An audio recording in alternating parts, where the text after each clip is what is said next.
Hey Dante, I have no memory of what the lead-in or setup to this was, so I'm just gonna wing it. Damn you, Ben Byrne! Get me one of them multiverses. Did you put my humiliation on you TikTok? You didn't see it? For content?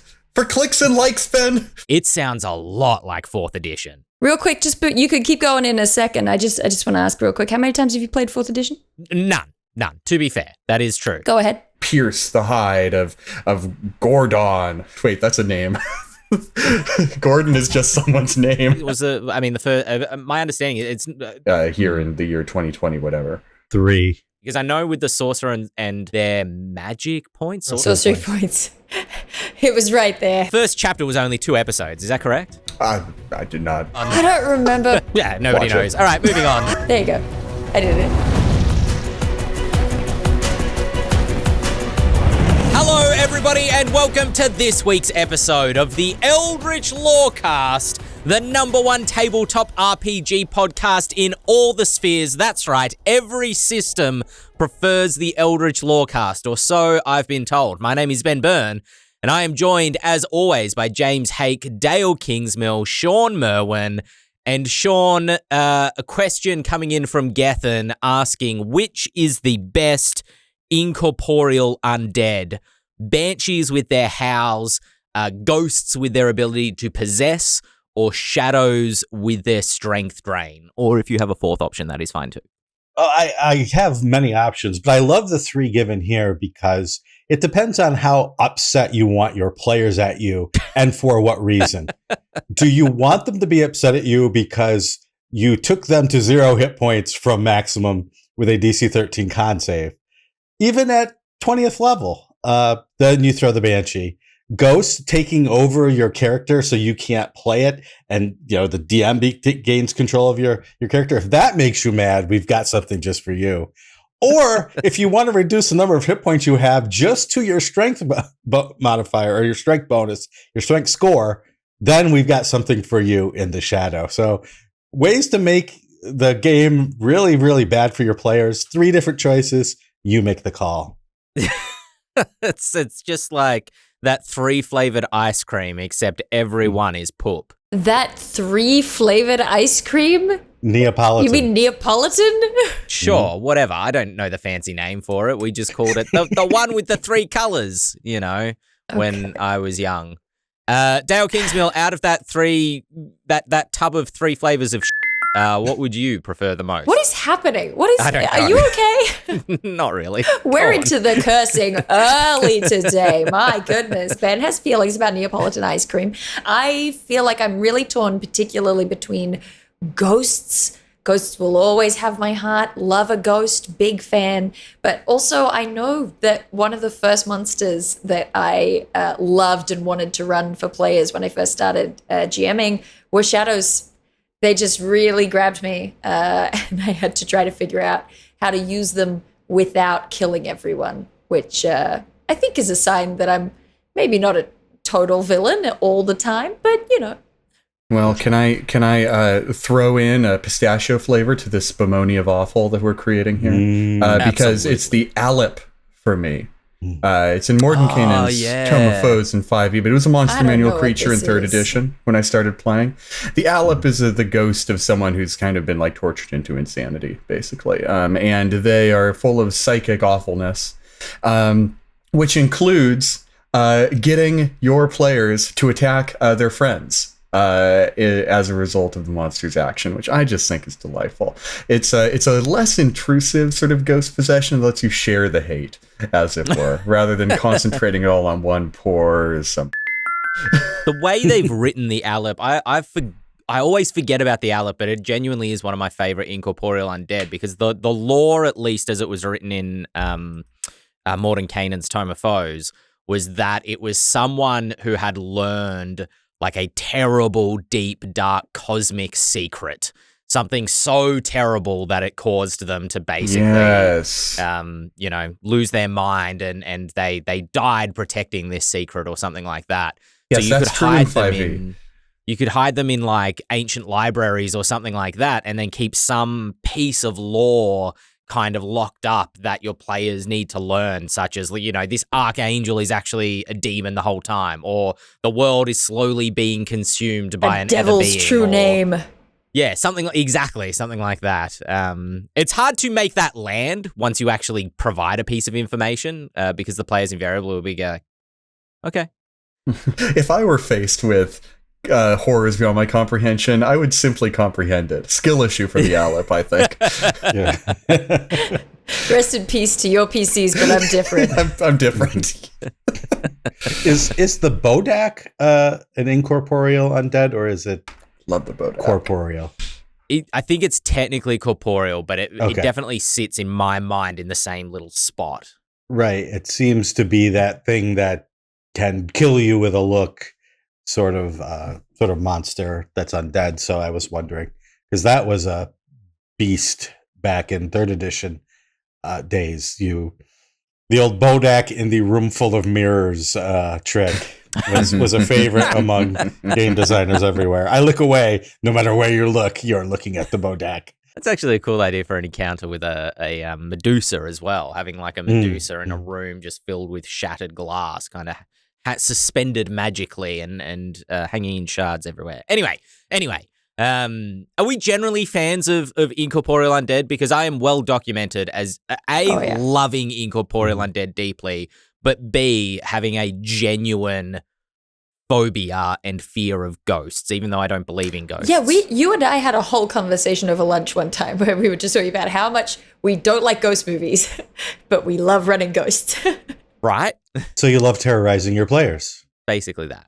2 things from Ghostfire Gaming's book that were incorporeal undead that I loved were the Living Nightmare and the Living Dream. Sort of 2 sides of the same coin, where the one is sort of lulls you into this euphoria that makes you forget about what's actually going on around you, while the other one scares you to death.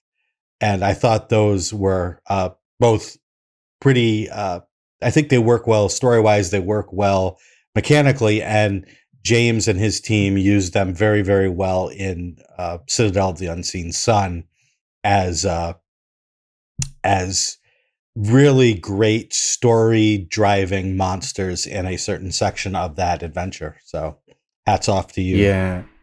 The writer of that episode, Leon Barillero, kind of made all of these different side stories that were taken from different realms of Etheris. It's definitely the most modular of everything in that adventure. And yeah, basically, so many of the monsters are living dreams or living nightmares under the hood, because it is all very illusory put on top of that. And so you get to see creatures that you might not otherwise expect to be pulling out the horror. All of a sudden, you know, their face peels away, and it's like, oh my God, I was in a hedge maze with, you know, the Victorians dancing very, very gingerly here, and now I feel like my stomach is full of bees. So yeah, a great adventure. Great adventure, that one. Really, really legitimately, actually, because you're jogging my memory for the question we had last week, somebody asking about like good one-shots to run. And episode 2 of Citadel of the Unseen Sun, it's, I think, designed to be about 4 sessions in and of itself.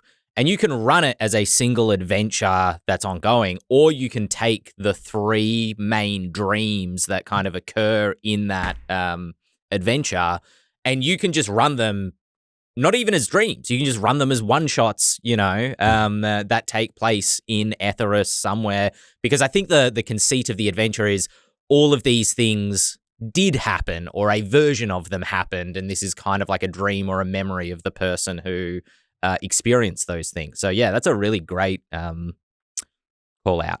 Thanks, Shawn. My pleasure. That's why I'm here. Speaking of great call-outs, quick little bit of admin for the Lorecast next week. 4 of us are going to, including Dante, are going to be traveling either to the United States or across the United States to Gen Con, which we're very excited for. But that means there will be episodes of the Lorecast next week and the week after. The regular scheduled episodes on iTunes or Spotify or YouTube will not be interrupted. They will be same time, same place, but we won't be streaming for the next 2 weeks. So keep that in mind. Speaking of things to keep in mind and timey-wimey space nonsense, Planescape. We got a sneak peek into Planescape, which Bigby's Giants aren't even out yet, and we're already getting sneak peeks at Planescape. Let's get these things out the door, it feels like, Wizards of the Coast are saying.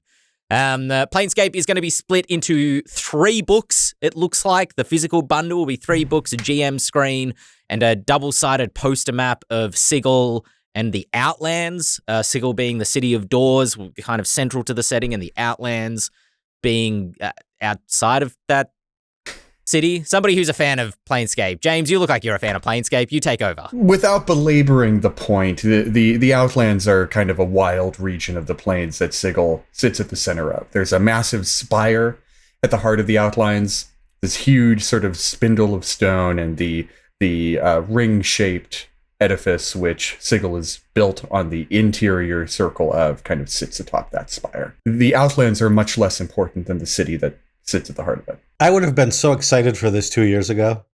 and I think that hardcore Planescape folks are cautiously optimistic in the sense that at least they're getting something new, and there is a hope that it will be something fun, exciting, offering a little bit of the old and a little bit of the new, as old school fans generally want. I like the 3-book format that they've started using.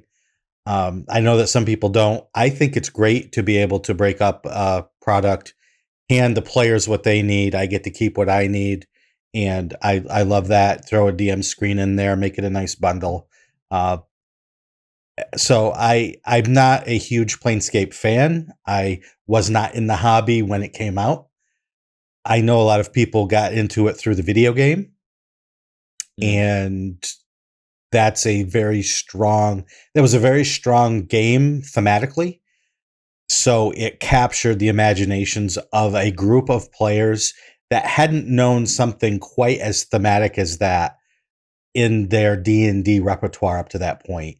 So the Planescape fans who are hardcore are very enthusiastic, and I hope for their sake that they get what they want.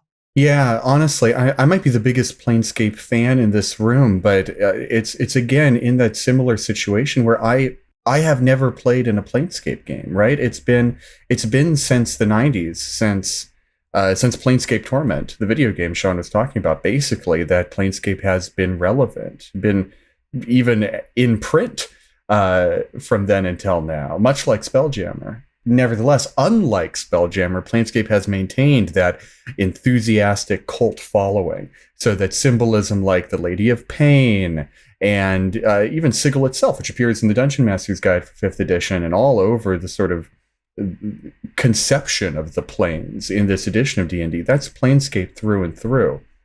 So while the setting itself, with all of its highly thematic and idiosyncratic content, with, being chock-a-block full of Cockney rhyming slang that is much more vulgar than you think they could get away with just because it's not as well known. I love you saying chock-a-block.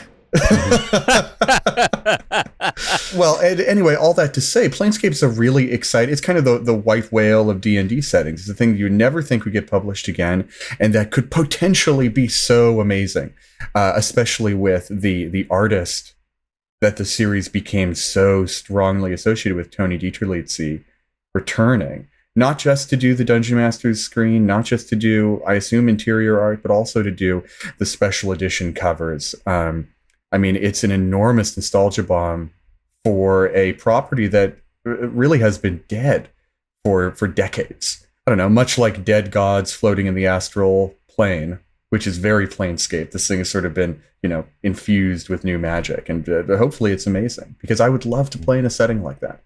I'd love for this to be a huge Planescape revival. Is Planescape Spelljammer's edgy sibling? No. You can't ask James that question, because I remember when we talked about Spelljammer and I was hyped about it and James wasn't. And now here we are for Planescape and James is hyped and I have no feelings. I feel like Planescape and Spelljammer in some ways fill similar niches. Mostly, how do you get your characters from one D&D plane to another? But where Spelljammer was all about from going to one setting to another. Go from Greyhawk to Krynn. Go from Krynn to the Forgotten Realms, and from there to somewhere else. In this is all going between the planes, the Abyss, the Heavens, Pandemonium, Limbo, Mechanus, all of these places that are now established in the Great Wheel, that are kind of baked into the fundamental core of every D&D setting. That's where all of this came from. So it almost feels not special anymore, because Planescape's kind of its shtick has been yoinked by D&D on the whole. So Spelljammer is almost more about the multiverse, whereas Planescape's more about, like, in some capacity, the heavens and hells and kind of like the ingredients of the universe. Is that sort of fair I think to say? that's a solid way of saying it, though Wizards uses the term multiverse to refer to both.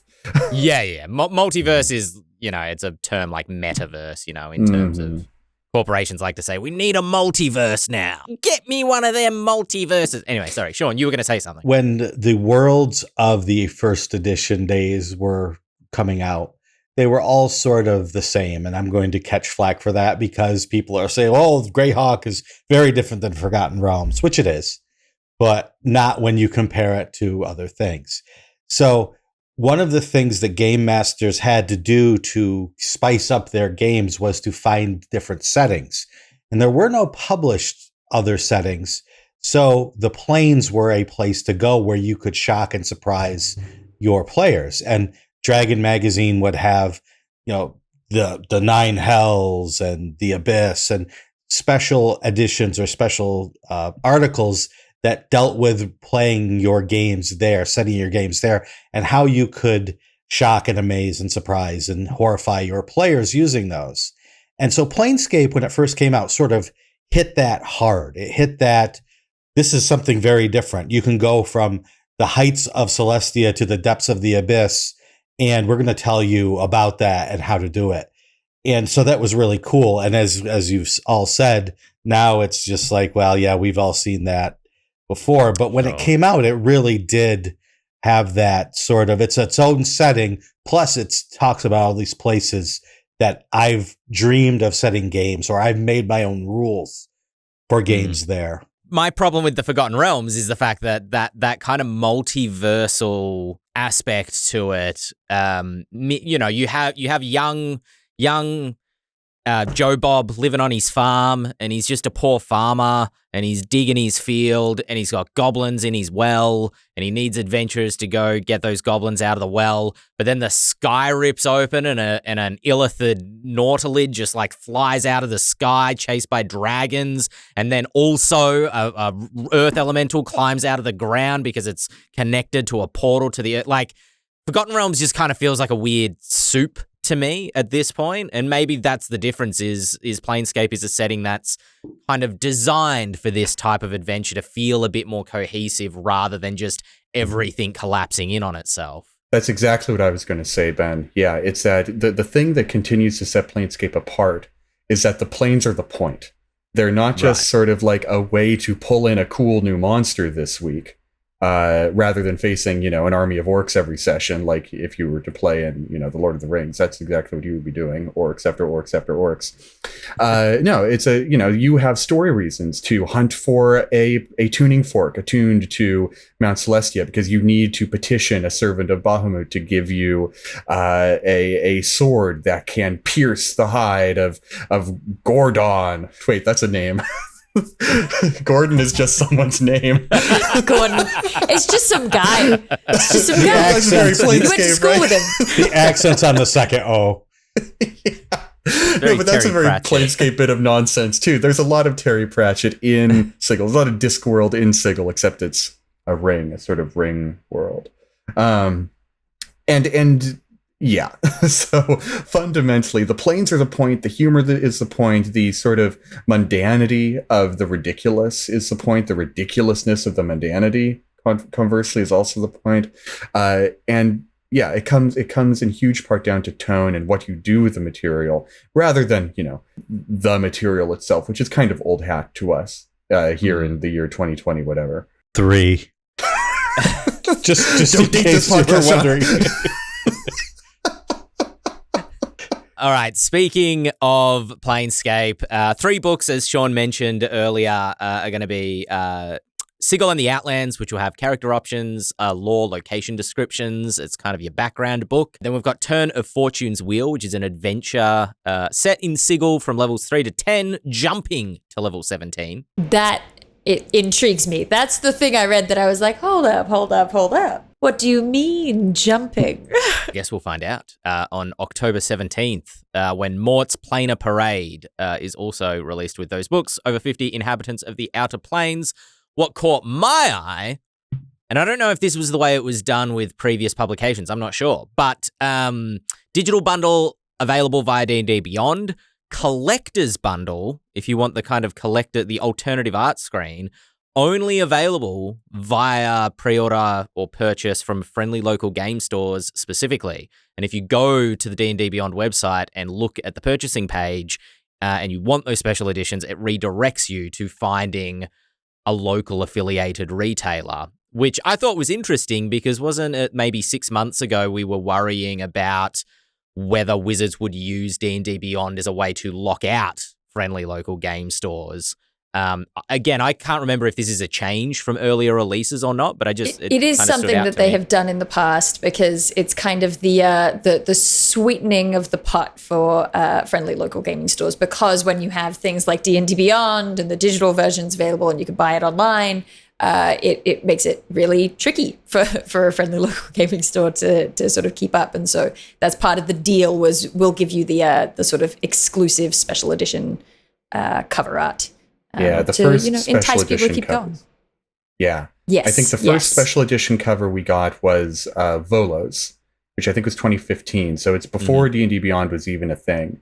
And I think the concern that Wizards wanted to sort of ameliorate at the time was that Amazon would crush the friendly local game store. And so here's like, all right, go to your friendly local game store. Here, get the special edition cover if that's something you want to support. Well, you can get those at D&D Beyond or your friendly local game store. October 17th is the current release date set for it. Speaking of new and exciting things, MCDM released a video recently with Mr. Matt Colville talking about their new RPG that they are designing at the moment through semi-open doors. Like we can see through a crack in the door, unless you're a patron, in which case that crack's a little bit wider and you can see a little bit further into the room at what they're designing. But this video discussing kind of their 4 keywords that MCDM are using to approach the design of their game, being heroic, cinematic, tactical, and fantasy. They are creating a heroic, cinematic, tactical, fantasy role-playing game, I suppose. Was anybody else able to catch the video? Does anybody else have any thoughts on this jumping off? I'm pretty hyped about it. I've followed some, but not all of the Patreon updates that tell you kind of the latest design iteration stuff. I think it's really cool to see them doing it publicly. Basically, the sort of even pre-broad playtest phase, like the rapid iteration is so fascinating to see. You see them go through stages where they're thinking about making their own custom dice that have symbols on them, a la that Star Wars game. And then, as they were doing that, it became the number of those symbols on the dice. And over time, they were like, this may as well just be numbers. So they went back to numbers. You know what I mean? You see the sort of following down different paths of interest and, at certain points, killing your darlings in order to make something more efficient. It's really cool to watch. And I think it's something that is really valuable and interesting to anyone who is sort of thinking about game design or likes to design games in their spare time. I think it's really cool stuff. I'm also excited to see a game, as far as I can tell, certainly, that is genuinely trying to be its own game. I feel like we've had a lot of sort of new systems come out recently that are very cool and exciting to see, but that are very similar to existing game sets. And I'm kind of, after that wave of excitement during the OGL debacle where everyone was like, we're going to do our own thing. I'm hoping to see... Yeah, I'm hoping to see a game come out that is that company's own thing. Yeah, those are my feelings. And MCDM seems to be the perfect company to be able to create a brand new tabletop game because they have such a dedicated, almost feverish audience that is also very YouTube savvy, right? People who like MCDM don't just like MCDM, they love it. And they love those videos. And Matt is very proficient at explaining game design and gameplay thoughts in video format, which I think generally we've come to the consensus on is a very good way to teach someone how to play your tabletop game. Much better than opening up a 300-page rule book and kind of downloading it all into your head. As a game designer, I look at that and I go, oh, because it's brave. It's very brave. It's smart. It's smart because it's marketing. And it's brave because you can't take things back. In game design, in any, if you want to call it an art form, in any art form, you take things back a lot. Or at least you should. You should make mistakes and you should recognize those and make changes and do things that, unless you're a performance artist, it's hard to do in front of your audience. So kudos to Matt for doing that. For his team who's developing the game, Godspeed, my friends. Godspeed.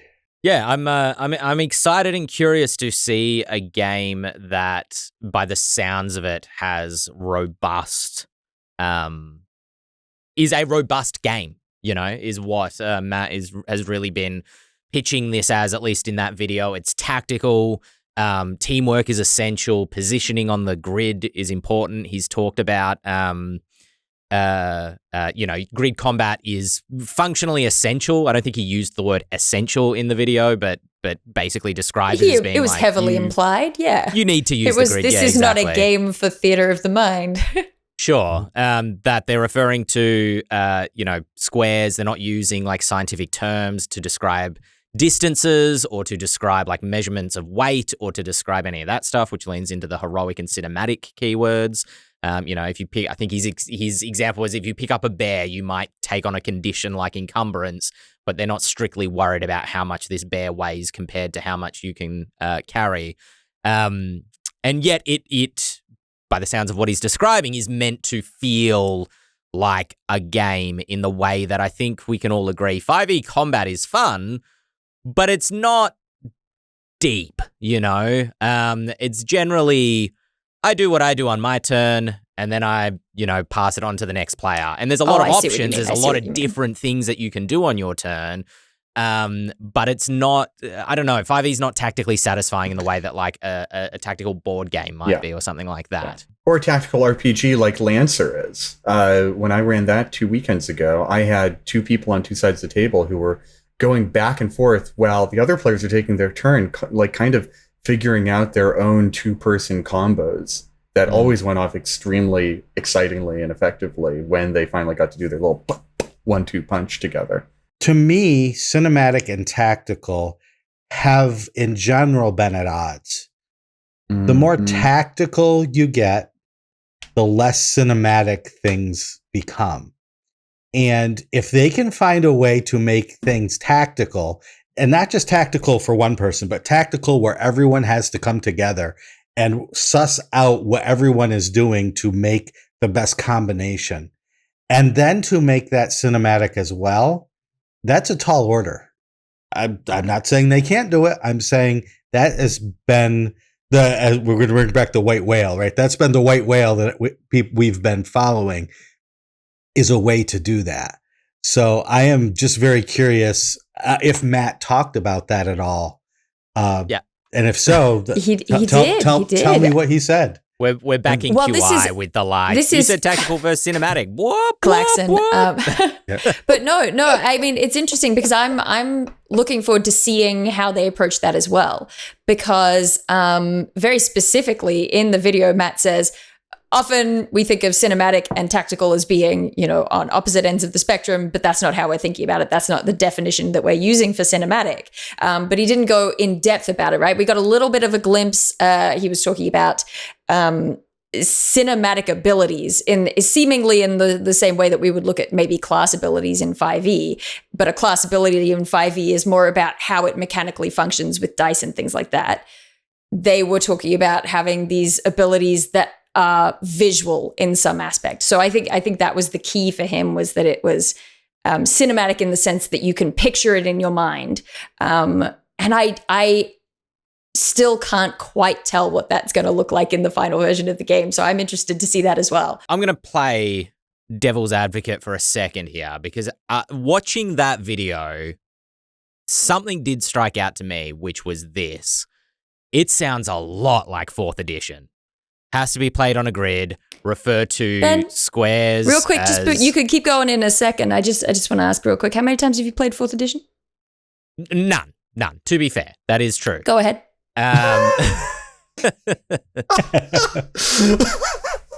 So look, I'm not sure whether this will turn out to be like an entirely different game, or whether it'll turn out to be quite similar feeling to 4th edition, because, Matt Colville has talked a lot about his love for 4th edition and the things that 4th edition did in terms of assigning roles to monsters and creating roles for the players as well, so that, we sort of loosely have that in 5e, but it's not explicit in the rules. It's more kind of implicit. You don't have like the role of a healer applied to clerics and paladins. They are just classes that can heal, and players choose to describe them as healers if they want to play as one. But you might play as a paladin who's intended to be particularly punchy. And I'm sure that flexibility exists in other systems that kind of more strictly define the roles as well. But I am curious to see where this lands in terms of being revolutionary, like a new system. We've never seen anything like it before, and where it turns out to be pretty close to something that we've seen before.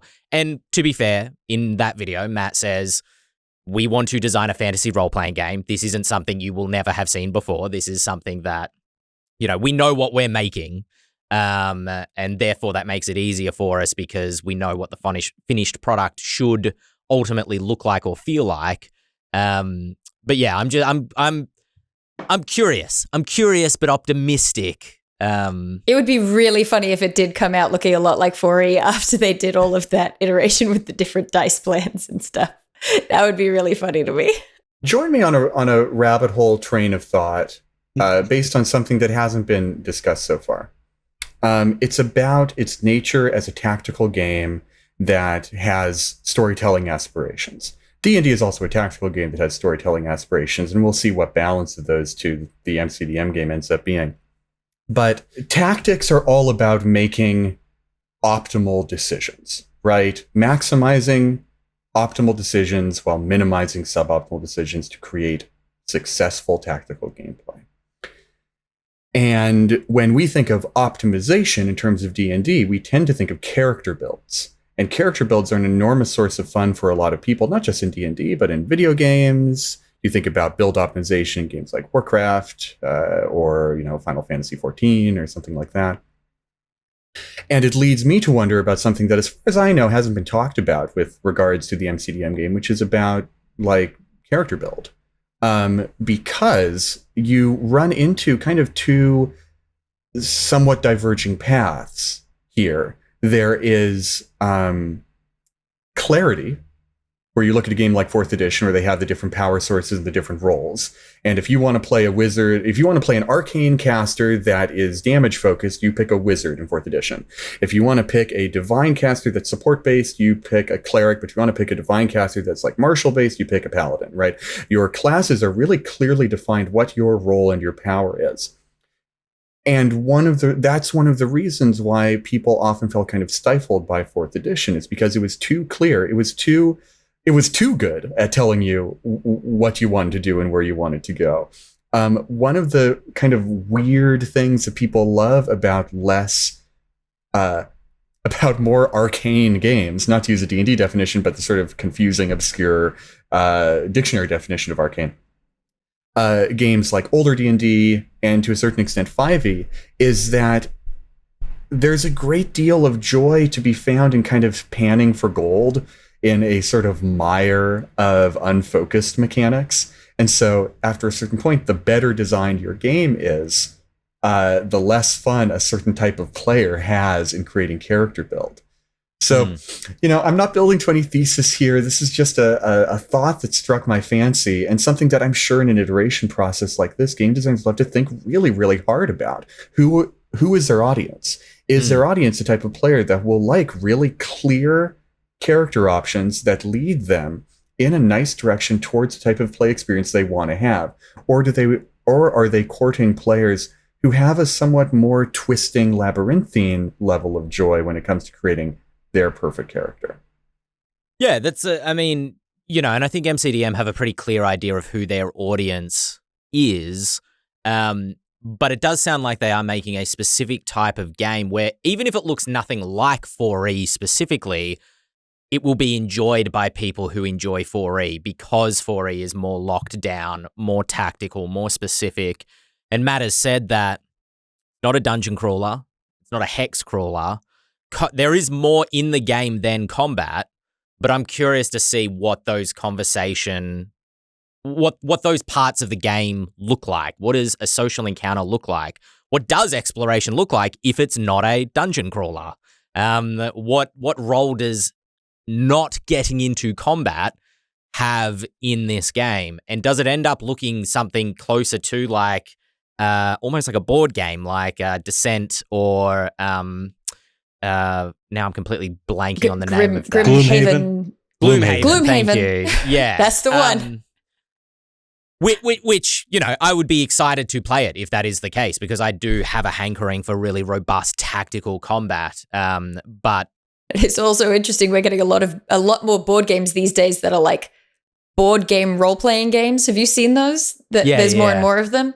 Yeah. So it is interesting to see if there's just kind of this serendipitous sort of parallel evolution going on. But no, I think that's a really good question. Another question that I have that I'm sort of keeping an eye out for is that I feel, I could be making this up. I feel like it's been mentioned somewhere that possibly way down the line looking into doing a virtual tabletop to go with the MCDM game, which, makes a lot of sense. A lot of MCDM and friends have come from a background working in video games. But it also is interesting to me because we've seen a lot of other games that particularly D&D, we've talked about multiple times, when they are geared towards we're going to make a virtual tabletop, you end up with much more tactical combat, but complicated tactical combat that is in some aspects only really functional because you can play it with a virtual tabletop. And I'm keeping my eyes peeled for that, particularly if we're saying, yes, very cinematic stuff.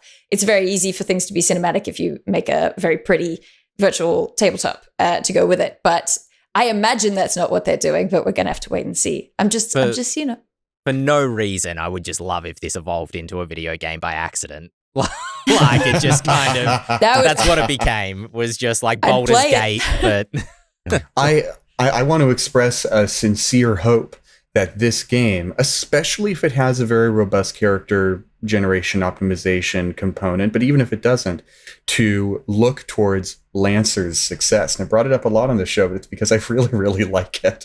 It is my favorite tactical tabletop RPG out there. And one of its greatest successes is a free and very, very good character creator, I guess I would call, but it's more than that. It's more like D&D Beyond. That's a virtual tool set for running your character that not only is very good at, showing you where the decision points are, which can become obscured in a game that is rife with decision points. But it's also, it is immersive. This virtual tabletop, or it's not a virtual tabletop, this digital tool set, I'll call it, is called CompCon, and it's baked into the fiction of the game. It's your onboard AI, essentially. And with all the buttons that you press to start up running your sheet in a tactical encounter, it very much feels like you're switching your giant robot on, and the heads up display is lighting up, and through a very minimalist style, it manages to really up your immersion in the gameplay. And that might be a little bit harder in a fantasy game where you're much more just a guy in a suit of armor with a sword or a couple of spells. But I think that's one of the things that makes that game come alive for me. And I think it would be well worth MCDM's time to find a way to create a tool that is at once a tool and an immersion builder. Yeah, I'm excited. I'm excited to see it evolve. Speaking of things that are evolving, we have an evolving situation with the SAG-AFTRA strike. That's right. This is the greatest entertainment industry podcast in all the realms. You didn't think it would make its way on here, but inevitably it did. For those that are not aware, although I have to assume anybody listening to this podcast is probably aware, if anybody has a better understanding of this, please correct me. The WGA, the Writers Guild of America, went on strike halfway through July. Or was it June? It might have actually been June, I think. Basically saying we don't want to work for, thank you. We don't want to work for the kind of production studios who aren't paying us fairly. And then shortly after, SAG-AFTRA, which is the Actors Guild, I don't know what every letter stands for, but they have joined the strike, and now the actors are refusing to work for the larger studios as well until a deal with those unions can be struck. And I want to add one important clarification. It's not just we won't work for peanuts, which it is. It's also we do not want our artistic work being co-opted by AI predictive technology.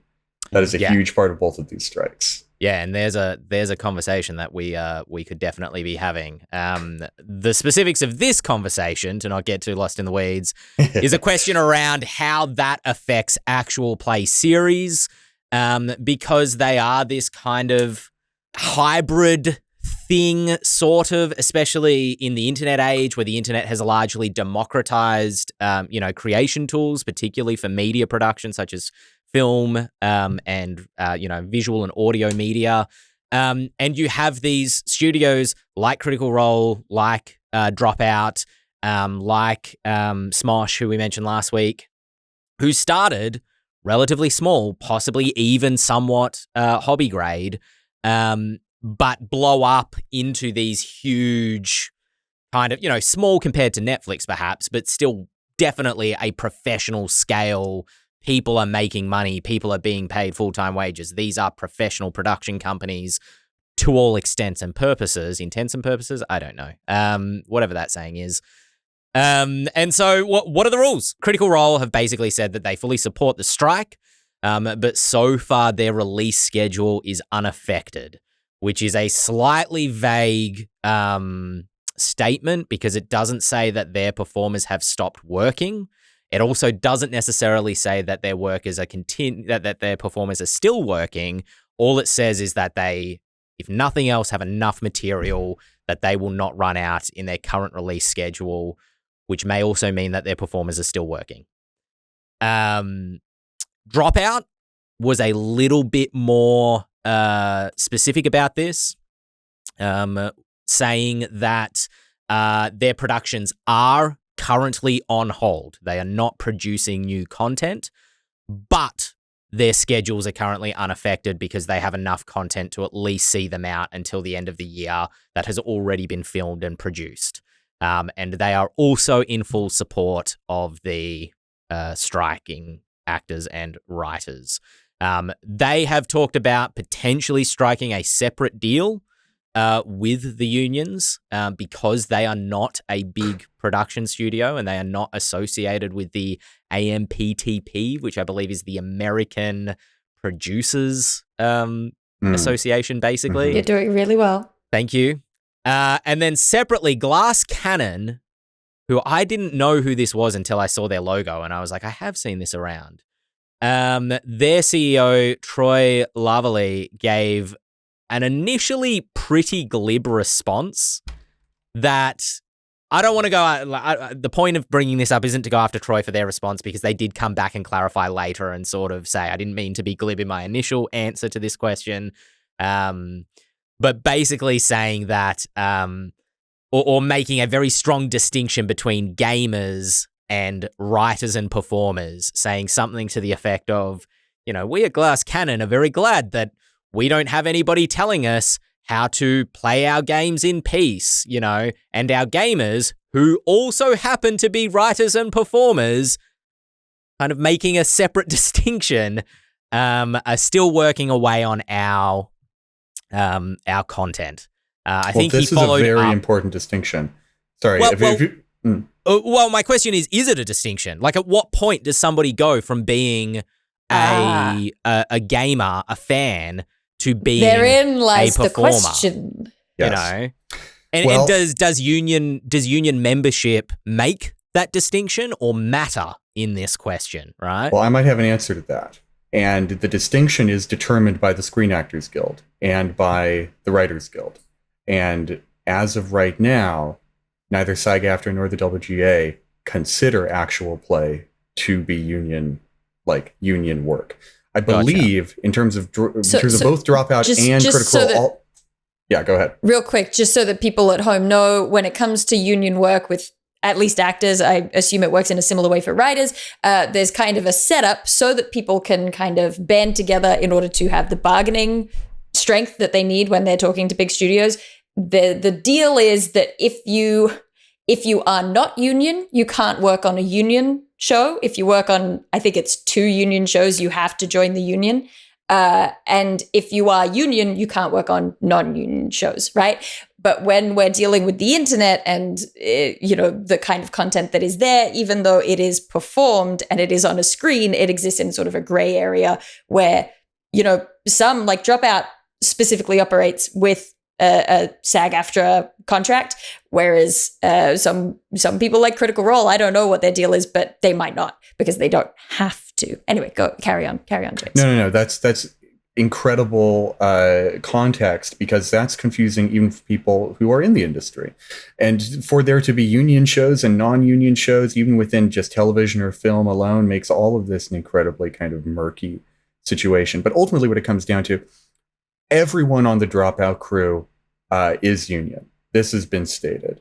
And so even though their production is not a union production, they want to play by union rules kind of as a show of solidarity. I don't know what the situation for Critical Role is. I know that some of those actors are union, but I don't know if all of them are. I don't know if all of their production is union. I don't know the specifics on that one. And I think... Is the Voice Actors Guild is a different thing as well, isn't it? No, right? no. I think they're the same thing, because that's what I believe, because in that's AFTRA, the AFTRA radio is like the radio actor or something is the last. I think you're right on this one, Ben. But again, it's so murky. The average entertainment enjoyer would not know this stuff. And so I think, especially when tempers start getting high, this level of lack of clarity starts becoming a problem. Sure. Anyway, Critical Role made quite a politics statement, which I'm sure they did for legal reasons. But Dropout continues to be the punk rock show on the block and said, we're with the union. Good for them. I appreciate that very much. Yeah. We've also got people in chat bringing up that A24, which is a production company, have, for example, gotten an agreement with SAG-AFTRA and I assume the WGA as well to continue productions, and that's because they agreed to the demands in the sort of contract negotiations, and so there is room for productions like Critical Role and Dropout to go to SAG-AFTRA or whoever they need to go to and say, hey, can we keep doing stuff, and get that permission that they need. There is sort of a tricky zone where it's like, even if you are a production that isn't necessarily under the kind of umbrella that we're looking at for union work, if you're right on the edge, you get the benefits of the gray area by, not having to necessarily bow to that stuff, but you also run the risk of the gray area, which is it could end up hurting your work down the line if you try to do union work. So that's why a lot of places, even if they don't technically need to get permission, are seeking it out. Yeah.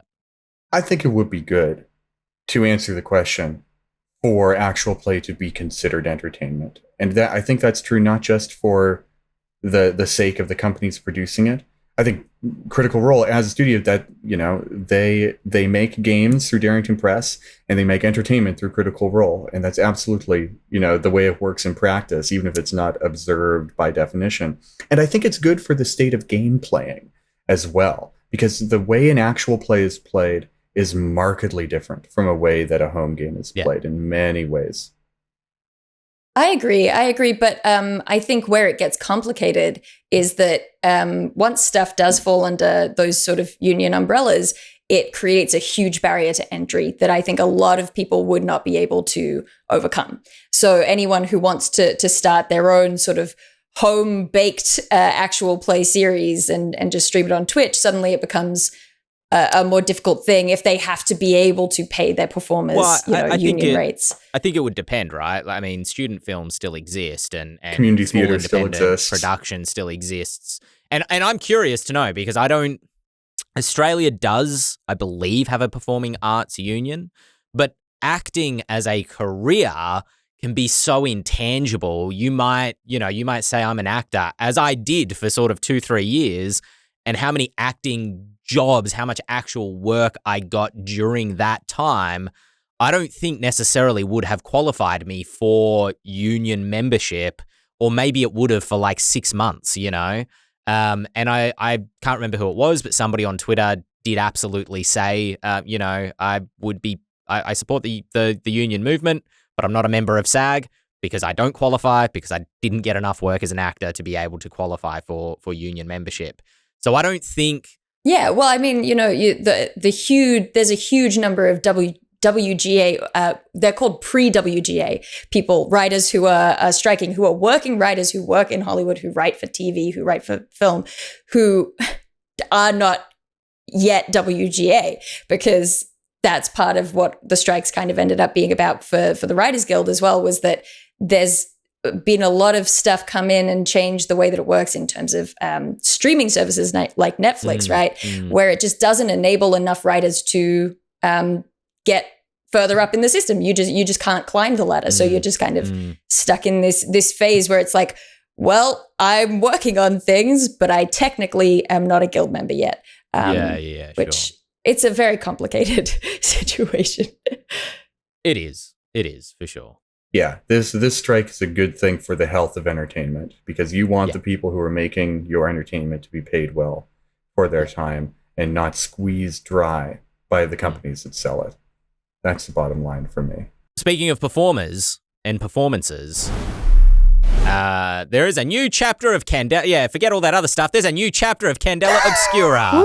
Entertainment. Yeah. Premieres August 31st at 7 p.m. on Twitch, YouTube, and Cinemark theaters. I'm never going to get used to that. Yeah, look, when The Dark Knight Rises came out, I went into a cinema screening that showed all 3 of those Nolan movies.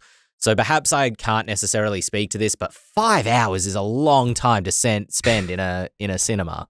I mean, it depends. Do they have those chairs that lean back? Huh? They got those? Just take a quick nap through it. Yeah. Through the unimportant bits. Yeah, sure. This will be, cast includes Travis Willingham, Brendan Lee Mulligan, Zara Fazal, Louis Carrazzo, and Marisha Ray, and will be GM'd by Spencer Stark himself, the lead designer of the game Candela Obscura. So should be a good time. I had the good fortune to briefly play in a game of Blood on the Clock Tower hosted by Spencer Stark at Big Bad Con last year before a 12 a.m. fire alarm went off, rather spoiling the experience and ending the game prematurely. But what happened there... This story is legendary. Everyone who was there has told me this story. For good reason, because it is the biggest bait and switch the universe has ever pulled on me in terms of gaming. just a disaster all around. But all this to say, Spencer is a master at setting mood in RPGs. And between that latent skill that he's developed and him being one of the creators of the game, I have no doubt that he will be an unbelievable GM, not just for the play, but again for the performance of it. because he is truly a master of game as performance. Speaking of which, segueing backwards. Yeah, cool. I didn't catch the first season. The first. My understanding is they're referring to it as a chapter, not a season. That was blustering, wasn't it? It's a chapter. Anyway, the first chapter was only 2 episodes. Is that correct? I did not. Yeah, nobody knows. All right, moving on. I don't remember, but it was short. I remember it was short. Yeah. Very much. Yeah, I didn't realize they were doing a new season-y, chapter-y thing until this was announced, and then I was like, cool. Cool. Speaking of cool things, three. Thank you, Adolphus. Speaking of cool things, spell points. Why does nobody use them? This coming in from Graham, Shawn Merwin. What is our email address if people want to email this podcast? Is it podcast@ghostfiregaming.com? Thank you, Shawn. So fast. Who wouldn't know a simple fact like that? What kind of ignoramus would not even know the email address? And I want you to know, I did not look at the show notes. I knew that. It was a guess, but I knew. People are very much enjoying James flustering to get that last week on TikTok. It made for a great TikTok. Did you put that on TikTok?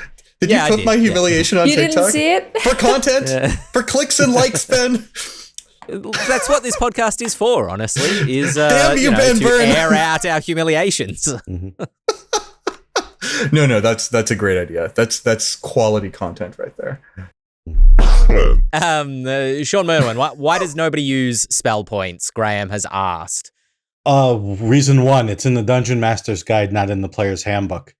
And none of the rules that are used, that are mentioned in the Dungeon Master's Guide are used for the most part. 2, it takes a lot. Oddly, it's harder to just take a large number and subtract from it than it is to look at a chart and pull points out of it. I know that may seem like it's counterintuitive, but it's the case.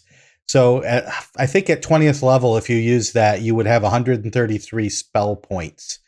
Right. And it's like, well, I need to check the chart to see how many spell points a 6th level spell is.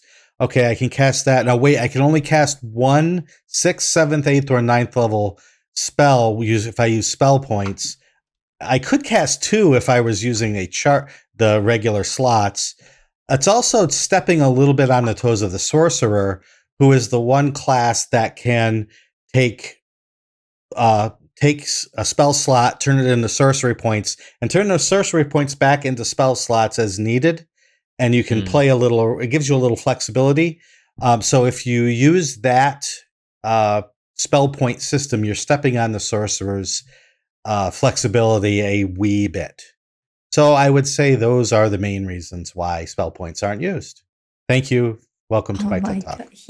He hit every single point, every single one, because it is. And I think James and I reacted most big to the same thing as well. It's the fact, for me, spell points conceptually is better because, we've already got something like it in the form of hit points. We're used to the concept of it from video games with mana, but in practice, at least the way that it's written currently, you basically still have to use the current system of spell levels and then also do a conversion and then also subtract from the pool. So it just isn't super functional right now. The only way I can see spell points working in 5e is to remove the other restrictor, spell slots and levels, because that's what's killing you there. Just put the spell point cost in a metadata line and remove all of that clunkiness of the spell level also. But then that incurs another problem, which is then what's the limiter on how high a level of spell can you cast? Video games get away with that by having it be, you learn spells at a certain rate. You're playing a Final Fantasy game, you level up to 28th level and suddenly you learn Blizzaga or something like that. And it's determined very behind the scenes. Or alternatively, you have a very small mana bar, but it regenerates. The Skyrim method. Yes. Yeah. And then the way that you get to cast more spells is you get all of these perks that reduce your mana cost. And that's a bookkeeping nightmare in a tabletop game. And so all of a sudden it's like, well, what's the point of the spell points if the number right there in the metadata line is no longer what I'm actually dealing with? So yes, there seems to be no clean, easy way to make it work within D&D, which is, an already established framework. As it's currently set, yeah. At the very least, not without completely rewriting every version of spellcasting that we've had since the beginning of the game. Much like 4th edition, I haven't played using spell points before, but I've always been curious because it feels like a super like a way to make spellcasting feel a little bit more magical, in terms of spellcasting being more flexible. And a spellcaster being able to craft their spells a little bit more rather than a spell being a bespoke thing that they sort of release, i.e. Vancian magic. And so I'm very attracted to the idea, but because of the points made here, and I think Dael's talked about this on the Lorecast, maybe in one of our early episodes, I've never deigned to give it a try. What if, instead of spell slots, you do exactly what James just said, and you assign a bespoke number of spell point cost to each spell, so that not all 3rd level spells necessarily use the same number of spell points, but it's more bespoke than that. Fireball might use more than lightning bolt for various reasons around the fact that fireball can cover more people in theory and does more dice damage. Do you think if it was more flexible that way, and a little bit more tailored to each spell, it could be a bit more usable? One of the things that we haven't talked about yet in this conversation is also resource management. And the spell slot system as it's designed sort of levels out resource management regardless of whether you run 20 encounters during before a short rest or a long rest, or 3, because you can only cast a certain number of 6th level spells and 5th level spells. So if you know for sure that you are only going to, because of the way your DM runs or the way adventures are written, that you can use all your points at the highest level for 3 combats, and then you're going to get your rest and get all your points back, that makes it uneven if you have then a game or a dungeon master who runs 20 encounters before those points get reset, and you have to manage those differently. So more to the point, D&D already system has this problem. This makes it worse. Yes, precisely. Spell slots sort of even it out a little bit, not close to manageable in the long term, but spell points do make it much worse. But it's such a good concept. I wish it worked. I do too. To give Graham, full credit or for context, they in their game do have the sorcerer, I believe, use spell points while wizards still use spell slots. Which I mentioned because Shawn mentioned earlier, you eat a bit of the sorcerer's lunch if you use spell points in terms of that flexibility of casting. And so I'd be curious to see how that works, because I know with the sorcerer and their magic points, sorcery points. Sorcery points. It was right there. It was right in front of you. Yeah. The economy kind of sucks on those, right? Because I think it's like if you break a spell slot, you get points equal to the spell slot. But if you want to create a spell slot, you need to spend like 5 points to create a 3rd level spell slot or something like that. And so it's probably written out that way for balancing reasons, because 3rd level spell slots are probably more powerful than 3 sorcery points necessarily. But it means that in practice, at least in the games that I've played in, very few players create spell slots using sorcery points unless there's a real need to, because the economy just kicks you for even trying, and you run out of slots really quickly. Also, because spending sorcery points on your fancy things, your twinned spell, quickened spell, that's also the meta magic. Thank you, is really fun. That's a fun thing to do with your magic versus creating a spell slot is like, I would be curious to see if anyone considers monk subclasses that can cast spells using key points, a form of spell points. Because in my home campaign, one of my players is a Way of the Four Elements monk, which is a subclass much maligned for its abilities being a little too expensive. I homebrewed it so they were a little bit less expensive. I think I dropped the cost of all of them by 1 point, minimum of 1. And my player is actually having a fantastic time with it because it's an extremely pared down spell list that is already highly thematic, and those points are split not just between spells but also the other monk abilities that are involved. And so because the point costs are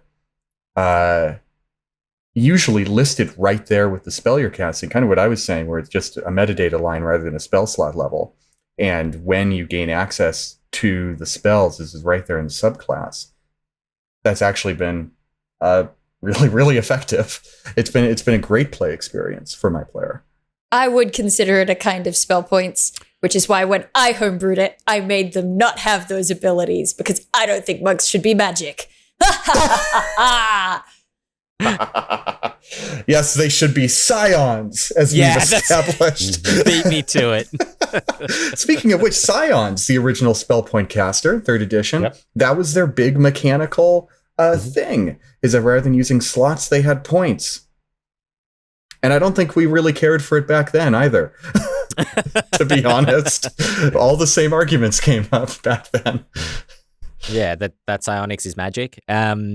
Boom! Anyway, we need to wrap up there. That's going to be it for this episode of the Eldritch Lorecast. If you've enjoyed this episode and are listening to it on YouTube or iTunes or Spotify or any other audio platform of your choice, we really appreciate you tuning in. If you want to leave us a review or give us a thumbs up or whatever the process is on the platform you're listening on. Or leave your favorite magic system from a tabletop RPG in the comments below.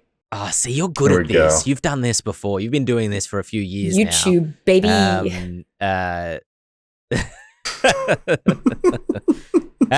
We will be back next week, same time, same place. If you want to catch us on stream, we are usually here on Mondays at 7 p.m. Eastern, 4 p.m. Pacific. But we won't be here for the next 2 weeks on the 31st or the 7th, I believe is the Monday after, because we are traveling for Gen Con. Woo! Yeah! Woo. If you're going to be at Gen Con, come say hi. If you see myself, Shawn, Dael, or if you see Dante wandering around. If you see me, apprehend them, because I won't be there, and it means you'll have sort of wandered into a shape-shifting doppelganger. Yeah. Man, I hope I run into someone who looks just like you. Gonna cross my fingers for that. They stabbed him with a silver sword, and we don't know why. Police on the scene at the Indianapolis Convention Center later reported he said, "That was a doppelganger." Investigation ongoing. Gen Con officials assert that the assailant was not an employee. Getting put into a police car. I'm like, crikey, they set me up. Anyway, we'll see you next week. I've been Ben Byrne here with Shawn Merwin, Dael Kingsmill, James Hake, the real James Hake, not a doppelganger. And we will be back next week. Ba-ba-da-ba-ba-da-ba. Ba-ba-da-ba-ba-ba-ba-ba.